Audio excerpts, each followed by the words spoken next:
Assalamualaikum warahmatullahi wabarakatuh. Nama saya Akbar, saya dari Teknik Industri kelas B. Di sini saya akan menjelaskan tentang soal fisika, di mana yang pertama soalnya adalah jelaskan bagaimana hubungan matematis antara gaya berat W dengan massa M. Jelaskan perbedaan keduanya dengan mengilustrasikan perbedaan berat benda di atas permukaan bumi dan 3 km di atas atmosfer.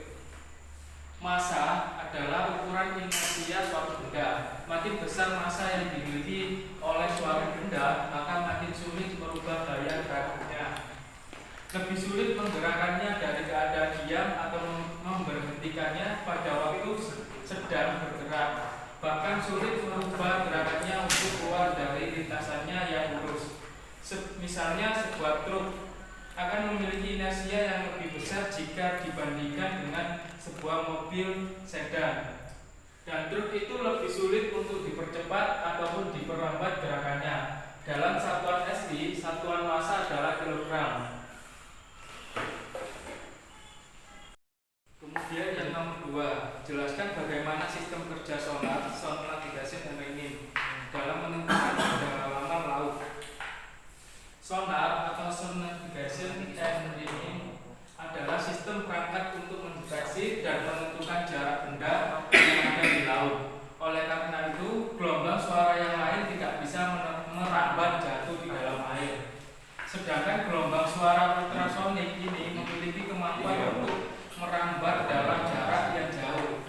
Cara kerja sonar adalah kapan mengirimkan pemancar atau transmitter gelombang suara dalam air pakai alat bernama transducer sonar.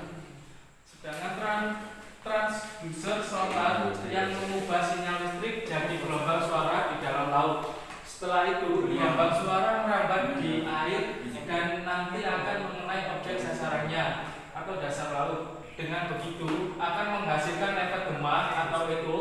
Pantulan itu langsung ditangkap oleh penerima atau detektor. Selanjutnya bisa langsung dianalisis di monitor untuk keperluan data seperti arah, cepat rambat, gelombang, dan jarak untuk dipakai untuk mengukur kedalaman laut.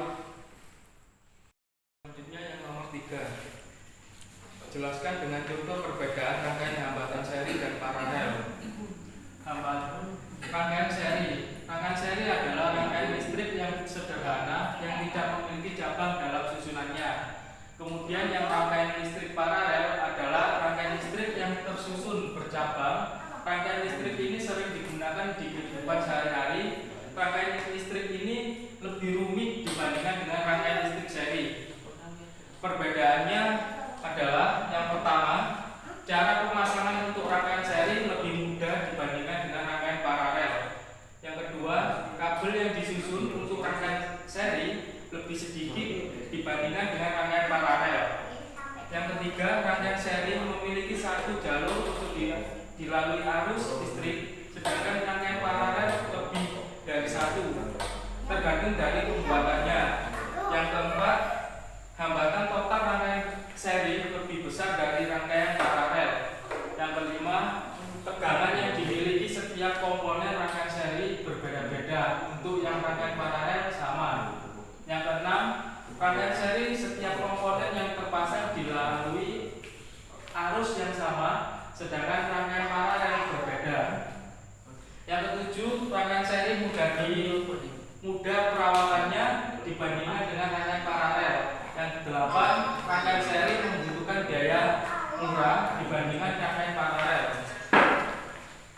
Rangkaiannya rangkaian seri seperti pada gambar berikut ini. Jika salah satu rangkaian diputus, maka lampunya akan mati.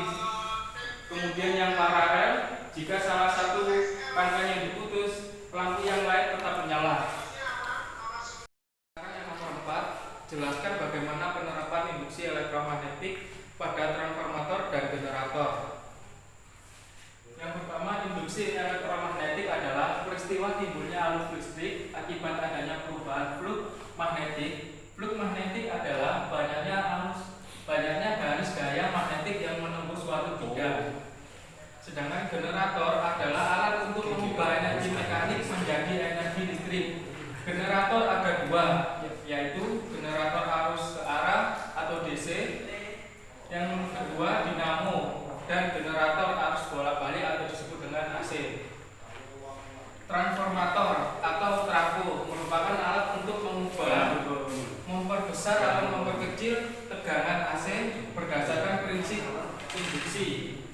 Elektromagnetik yaitu memindahkan energi listrik secara induksi melalui kumparan primer ke kumparan sekunder. Trafo menimbulkan GDR pada kumparan sekunder karena medan magnet yang berubah-ubah akibat aliran arus listrik bolak-balik pada kumparan primer yang diinduksikan oleh besi lunak ke dalam kumparan sekunder. Selanjutnya yang nomor 5. Jelaskan perbedaan energi potensial dan kinetik beserta contohnya. Energi kinetik adalah energi yang berdasarkan dari gerakan suatu benda. Karena itu rumus EK adalah setengah mv/2, di mana m adalah massa dan f adalah kecepatan sebuah benda. Sedangkan energi potensial adalah energi yang disimpan oleh suatu benda yang dapat dikeluarkan di waktu yang tepat dengan rumus M kali G kali H. Singkat kata, jika energi kinetik suatu benda semakin besar, maka energi potensial suatu benda semakin kecil.